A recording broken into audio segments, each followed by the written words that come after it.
Hello everyone, today we will discuss about least cost method LCM. So least cost method in transportation problem. जो transportation problem mainly basically ये होता है कि one place से जब दूसरी प्लेस पे हम गुड्स पहुंचाते हैं तो हमारी कॉस्ट मिनिमम आनी चाहिए। तो उसके अंदर हम पहले इनिशियल फिजिबल सॉल्यूशन देखेंगे। तो इनिशियल फिजिबल सॉल्यूशन कैसे निकलेगा लिस्ट कॉस्ट मेथड से, तो हम इसमें ये हमारी सप्लाई है और ये हमारी डिमांड है, ये वाली, ठीक है। तो हमारी पहले हम देखेंगे प्रॉब्लम बैलेंस्ड है या अनबैलेंस्ड है। अगर अनबैलेंस प्रॉब्लम तो डम इंट्रोड्यूस करेंगे, वो हम डिस्कस करेंगे नेक्स्ट वीडियो के अंदर। एंड इसके अंदर हम बैलेंस प्रॉब्लम सोल्व करेंगे। तो सप्लाई कितनी है हमारी, supply is equals to 500 plus 300 plus 200 is equal to 1000। और हमारी डिमांड कितनी है 180 plus 150 plus 350 plus 320 is equals to 1000। तो हमारी supply is equals to demand, तो हमारी बैलेंस प्रॉब्लम है। Now we will discuss further about this. अब इसमें हम ये लिखेंगे the problem is balanced in transportation program as total supply is equals to total demand. ये मैं शॉर्ट में लिख रहा हूँ, आपको लाइक अच्छे से लिखना है। Total supply is equals to total demand and we obtain, हम इसमें ऑब्टेन करेंगे इनिशियल फिजिबल सॉल्यूशन।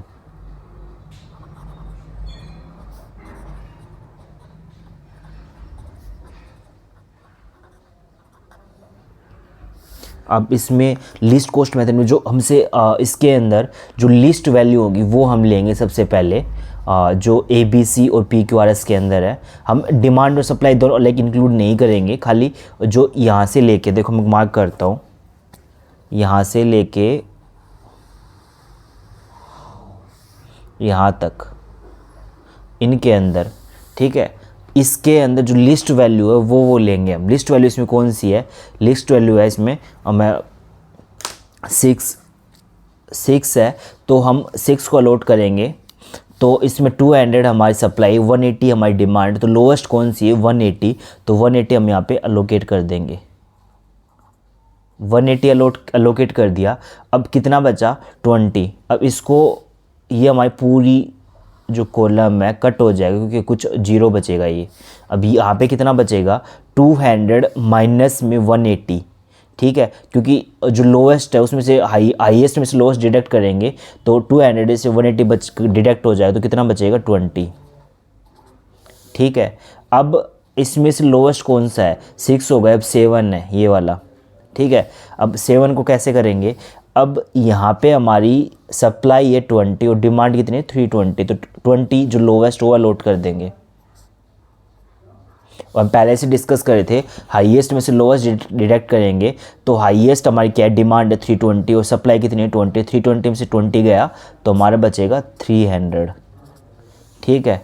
अब हमारी ये वाली रो, क्योंकि हमारी जो ये सप्लाई कट हो गई जीरो, क्योंकि हमारी सप्लाई कुछ बची ही नहीं, जीरो बची है, तो जिसका जीरो वैल्यू आ जाएगा उसको उस लाइन को हम क्रॉस कर देंगे।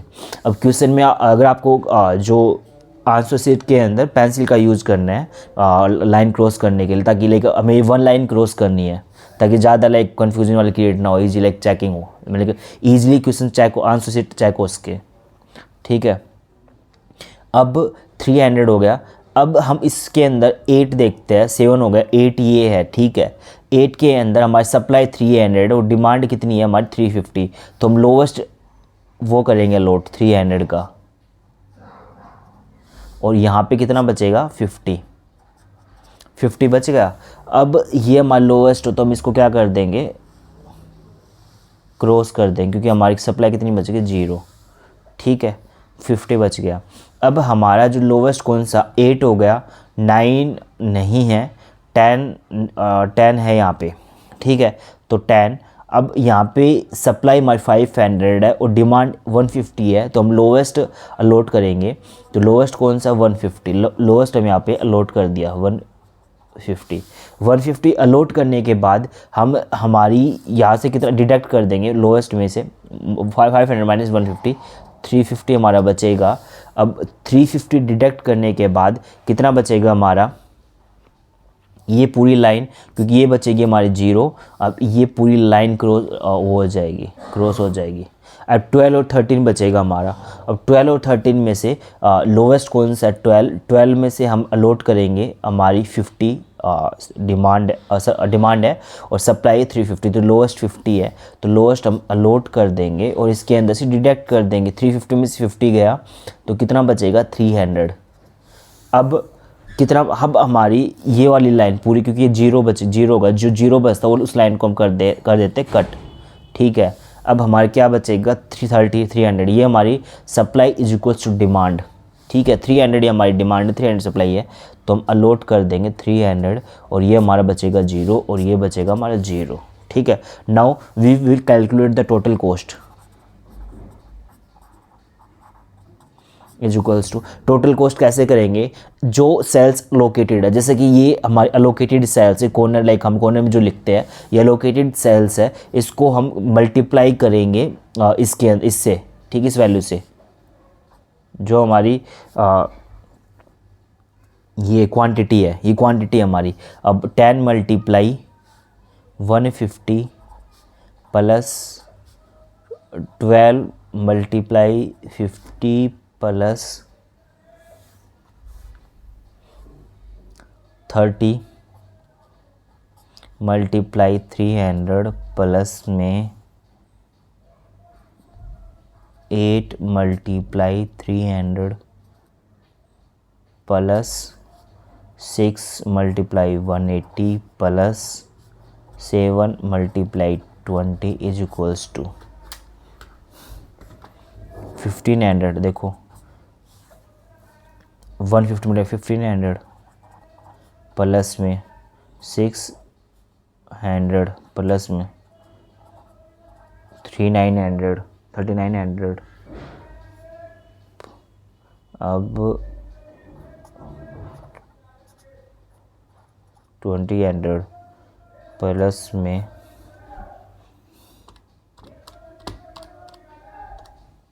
1080 प्लस में 140। अब हम इसको सम करेंगे, 1500 प्लस 600 प्लस 3900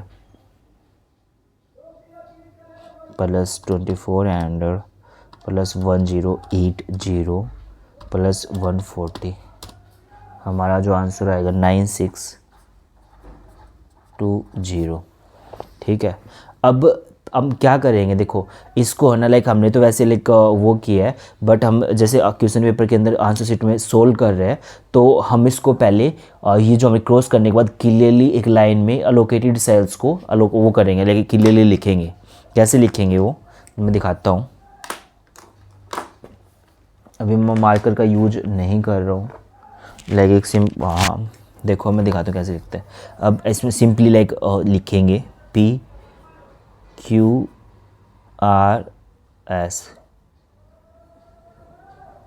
सप्लाई, ठीक है, और ABC और ये हमारी डिमांड, ठीक है।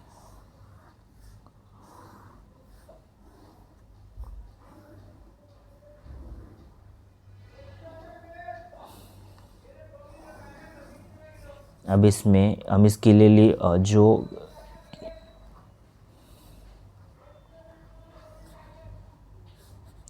10, 11, 16, 150, 12, 8, 11, 350, 13,